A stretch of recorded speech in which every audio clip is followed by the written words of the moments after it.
Allah subhanahu wa ta'ala has promised that He's never going to test or try us except that there will always be ease along with and also after that trial. And Allah subhanahu wa ta'ala has told us that those who are patient will taste the fruits of their patience. And therefore, after the lowest downs, if you like, in the life of the Prophet, and the most traumatic incidents, it was only natural that the Prophet would then be gifted by one of the all-time highs. Some scholars have said this is the greatest miracle that the Prophet has been given personally. And that is the incident of Al-Isra wal-Mi'raj. Al-Isra means the night journey that the Prophet undertook from Mecca to Jerusalem. Mi'raj actually means the, if you like, item or the mechanism of rising up high.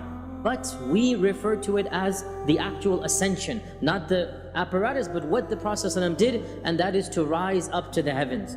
And so Al-Isra from Mecca to Jerusalem, Al-Mi'raj from Jerusalem to the heavens. Subhanalladhi asra bi'abdihi laylan.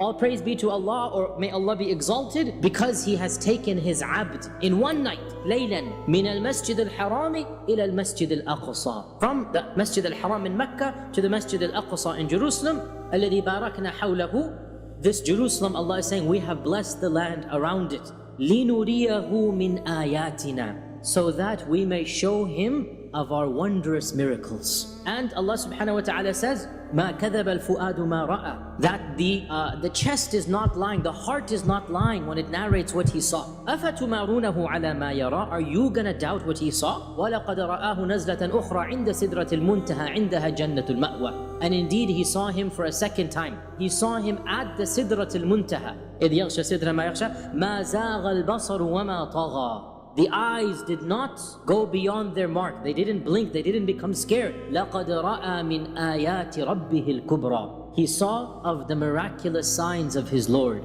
Notice, لَقَدْ رَأَى مِنْ آيَاتِ رَبِّهِ الْكُبْرَى لِنُرِيَهُ مِنْ آيَاتِنَا الْكُبْرَى. You see the parallel? Both surahs mention Isra wal Mi'raj with one reason, and that is to show our Prophet ﷺ the magnificent signs of Allah Jalla Jalaluhu. The first question, when did it happen? Probably the strongest position, around a year before the Hijrah.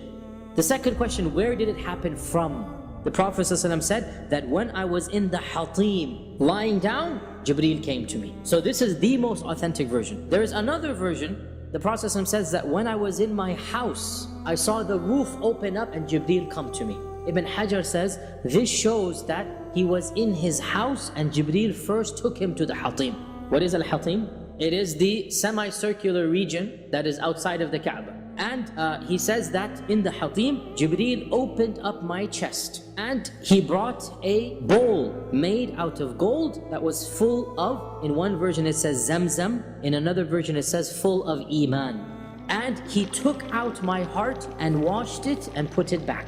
Then Jibreel brought me a dabba. Dabba is a beast, it's an animal. دون البغل وفوق الحمار. It is smaller than a mule and larger than a donkey. أبيض, pure white. And it was called Al-Buraq. And Al-Buraq of course comes from the root of lightning, right? So it's lightning speed. And the Prophet ﷺ explained that it puts its hoof, every hoof of this buraq, it puts it as far as the eye can see. According to another report in Tirmidhi, the Prophet ﷺ said it had a muzzle on it. You know what you put on the harness? It had a harness on it and it had a saddle. Jibreel was holding on to the harness and the Prophet ﷺ stepped onto Al-Buraq. He basically mounted Al-Buraq. What does an animal do that is mounted by a strange person? Jumps up, it neighs, right? So Buraq tried to do that and Jibreel basically smacked him. Jibreel yanked the harness and he said, "Woe to you, alam tastahi, are you not ashamed? For wallahi, no one has ridden you more blessed in the eyes of Allah than your current rider."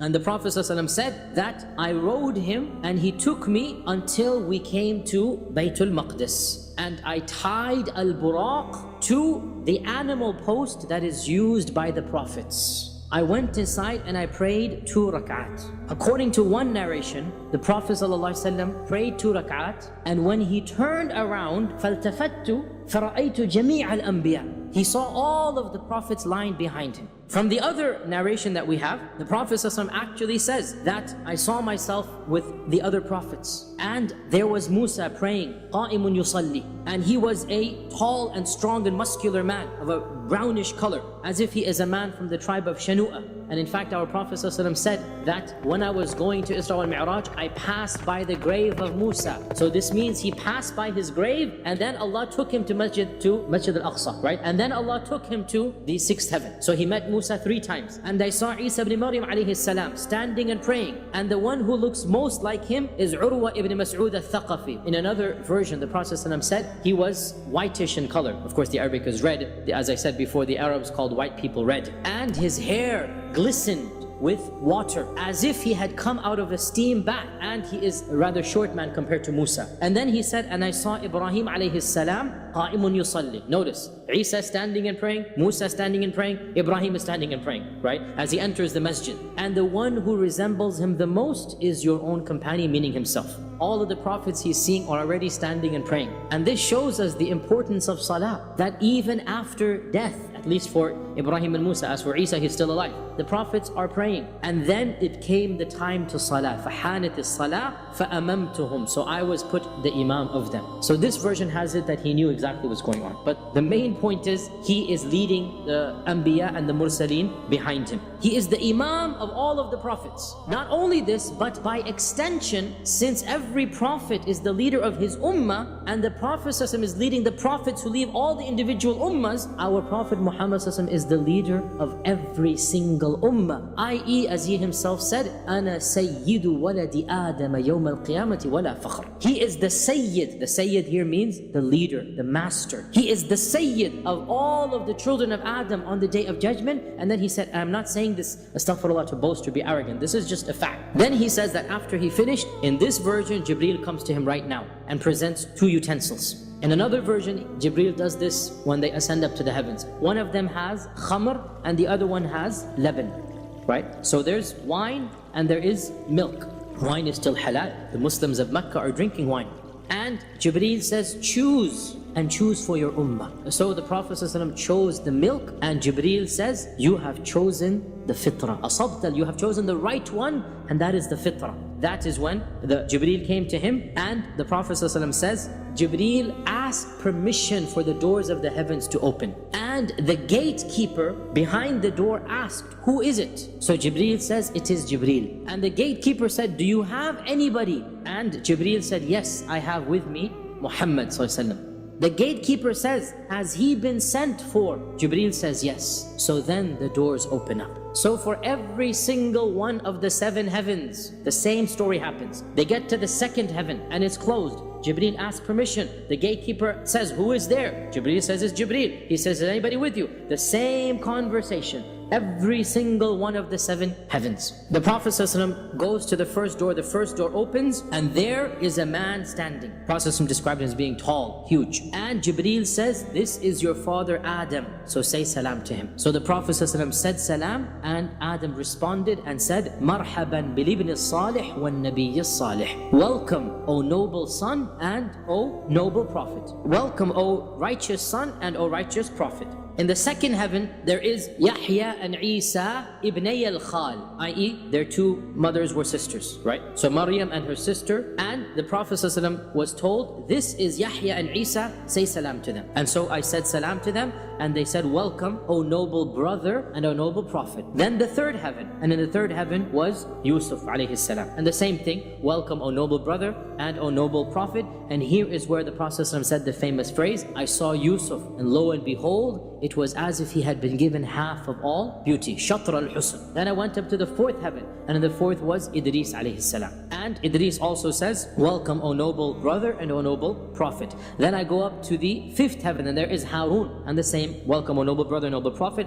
I go up to the 6th heaven, and there is Musa. Then I went up, Musa began to cry. So he was asked, why are you crying? So Musa says, I am crying because this young man who was sent after me shall have a larger following that will enter Jannah than my own ummah. And then he said that I went up to the 7th heaven, the same question back and forth with Jibreel, and then I saw Ibrahim alayhi salam, and he was sitting with his back leaning on the Al-Baytul Ma'mur. What is Al-Baytul Ma'mur? Allah subhanahu wa ta'ala mentions وَالطُّورِ وَكِتَابٍ مَسْطُورٍ فِي رَقٍّ مَنْشُورٍ وَالْبَيْتِ الْمَعْمُورِ. It's in the Quran, Surah Al-Tur. Al-Baytul Ma'mur means the frequented house. The only information we have about Al-Baytul Ma'mur is that the Prophet ﷺ said it is a house similar to the Kaaba. In one version, it is the Kaaba of the heavens. Just like there's a Kaaba on earth, in another version, it is above the Kaaba on earth, such that if it were to fall, it would fall on the Kaaba on this earth.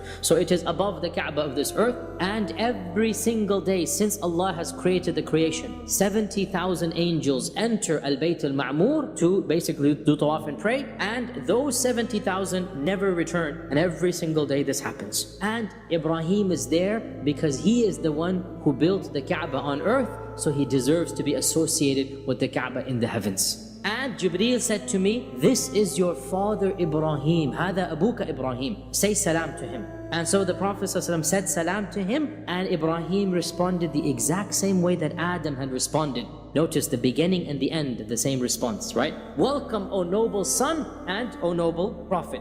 So notice the dabba or buraq is still tied at the post, okay? So the journey is very simple. From Masjid al-Haram to Masjid al-Aqsa. From Masjid al-Aqsa up to the heavens, then he's going to come back down and then use buraq to get back to Mecca.